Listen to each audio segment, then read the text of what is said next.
I thought it was an amazing meeting. He's a great leader of a very powerful, very strong country, China. And what can I say? We have, it was an outstanding group of decisions, I think, that was made. A lot of decisions were made, too. There wasn't too much left out there. And we've come to conclusion on many very important points, and we'll be handing that to you in a little while. We're having, because there was a lot of different things, many of them very important.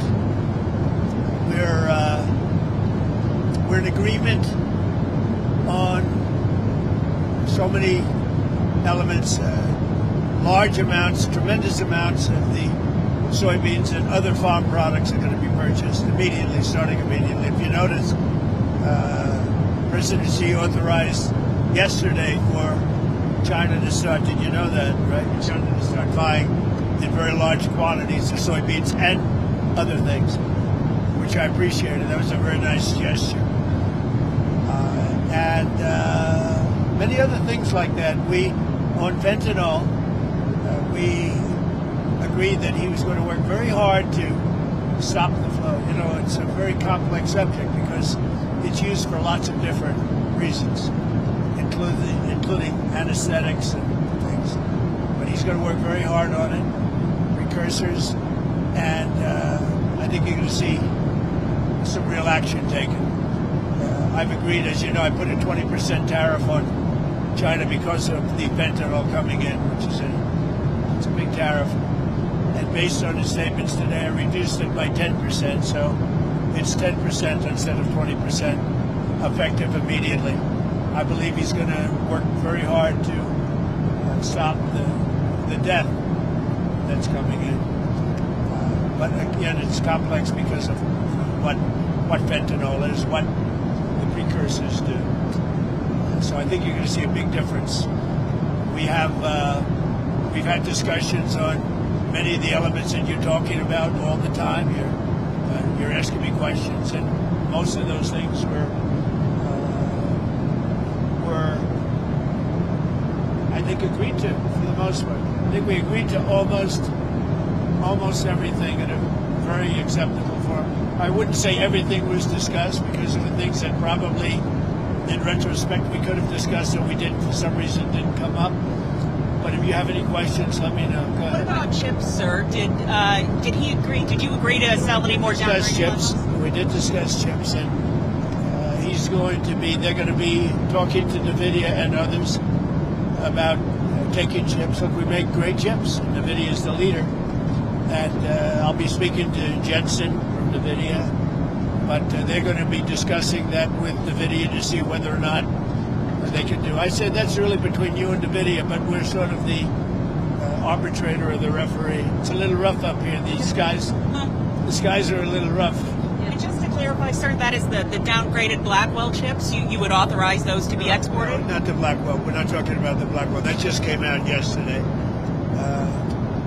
But a lot of chips, a lot of the chips, and that's good for us.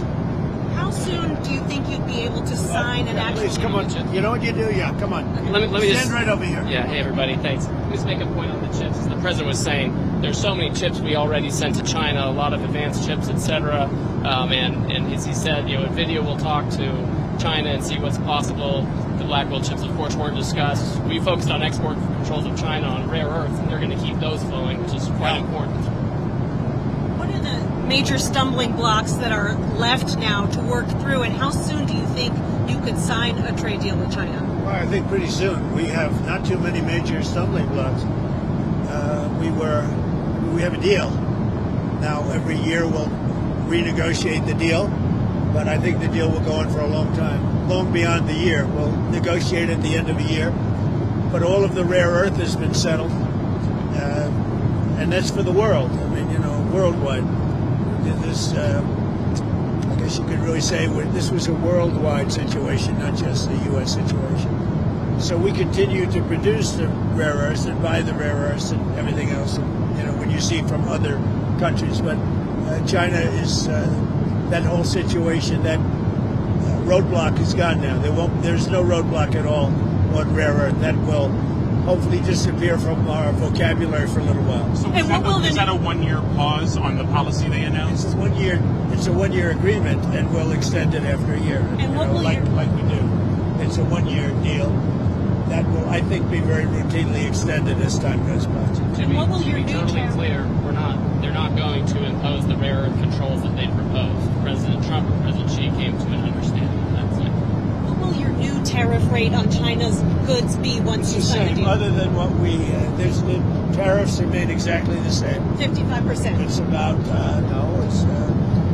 it was 57, now it's 47. And how long? Because we reduced it by the fentanyl, and because I believe they are really taking strong action. We've already seen the action on fentanyl, and they're taking very strong action. So we reduced it 10%. So that November date is gone when it was going to go up again. Yeah. Okay. That's right. So That's all. on fentanyl, they've agreed there are a variety of precursors. You may recall that actual fentanyl was scheduled by China in the president's first term successfully. There are certain precursors where they take whatever actions they need to control that. If they can control rare earths, we know they can control the precursors. And President Xi, I think, was very strong in saying he was going to enforce those laws internally. And of course, we'll watch that, and we'll He's work going to with be them. very strong in enforcing the fentanyl, everything having to do with fentanyl and regulations internally, including taking very strong measures against those that don't obey. And a variety of other tariffs still remain. Section 301 tariffs from the original, a variety of Section 232 tariffs. Some of these tariffs are, as the president mentioned, around 40%. For some individual products, it may go up to 100%, but as a general matter, it's about 45, 47%. So, sir, it sounds like you might be going to China then after the successful Yeah, meeting. that's another thing we agreed. I'll be going to China in April, and he'll be coming here sometime after that, whether it's in Florida, Palm Beach, or Washington, D.C. Did you read anything on the shipping fees, the 301 shipping investigation? Well, that's been So we're going to postpone that while we negotiate with them about that issue. We're trying to rebuild shipbuilding. The Cranes just agreed to invest $150 billion in shipbuilding, so we think we have a good path forward. but that's no longer an issue. Did the war in Ukraine or Taiwan come up? We discussed that, and we discussed basically these are rough winds in Asia.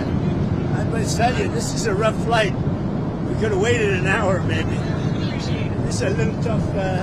These are tough conditions for interviews. You know, they're going to be watching Trump. They're going to say he didn't look too good. He's got the shakes.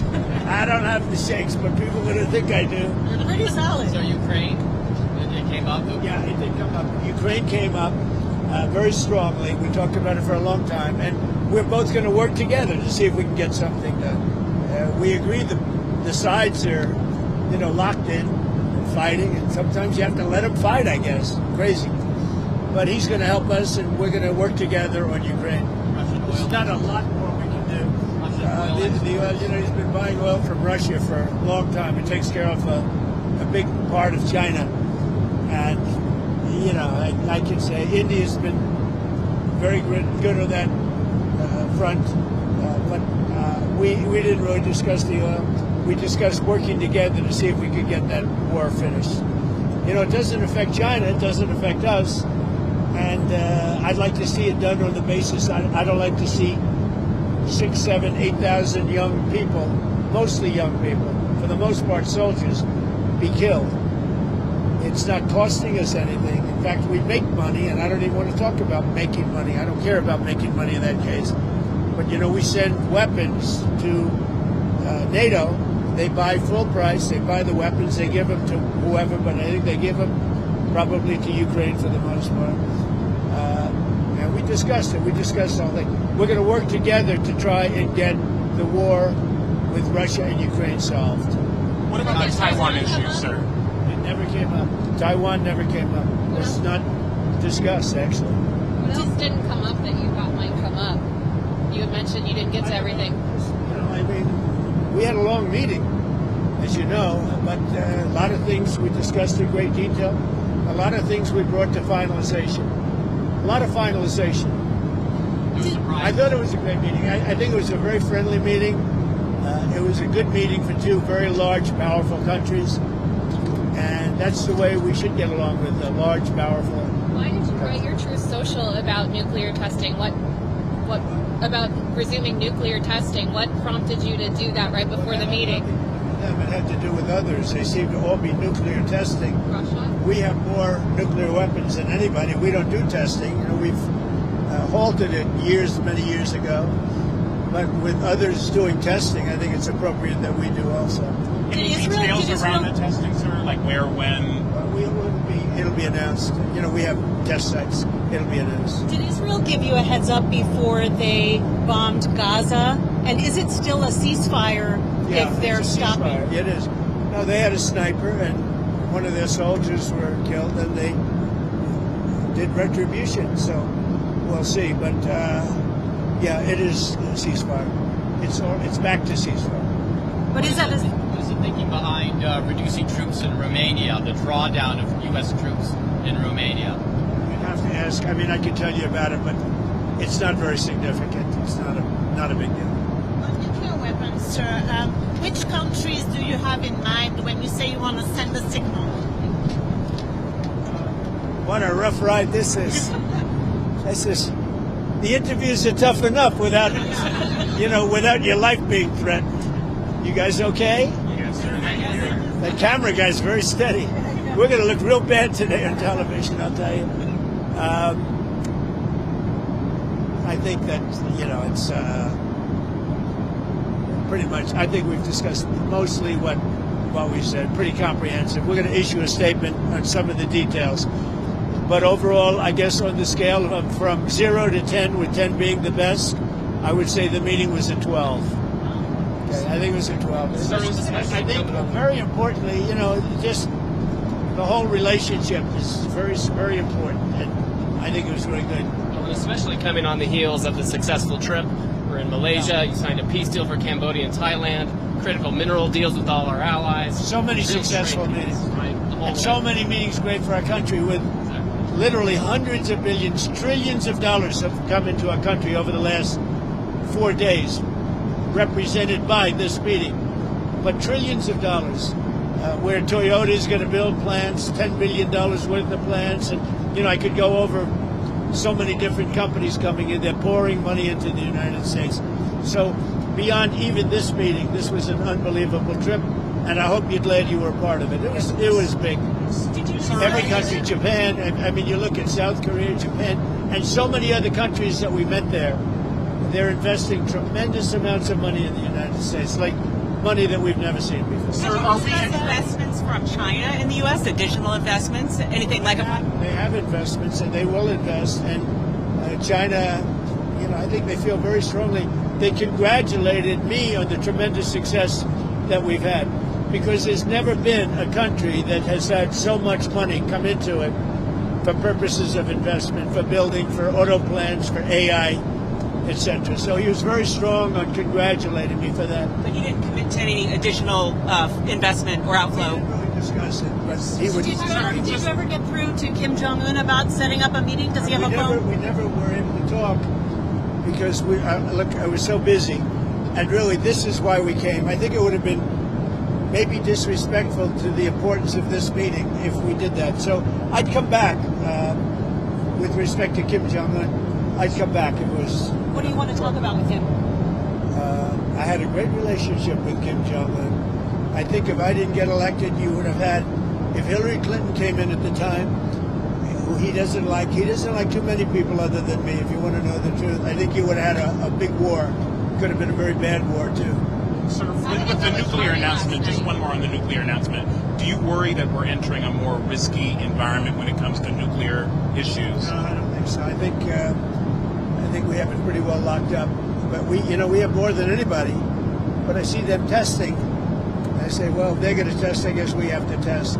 I'd like to see a denuclearization because we have so many, and Russia has some. Russia's second, and China's third, and China will catch up within 4 or 5 years. I think de-escalation would be, they would call it denuclearization, would be a tremendous thing. And it's something, we are actually talking to Russia about that, and China would be added to that if we do something. Thank you all. It was a great success. It was a great honor. I mean, he's a tremendous leader of a very powerful country, and I give great respect to him, and we appreciate the fact that he came for this meeting. Thank you very much. Thank you, sir. Anything on Canada? Anything on Canada? We had a very nice conversation with him last night. We really did. Thank you. Thanks.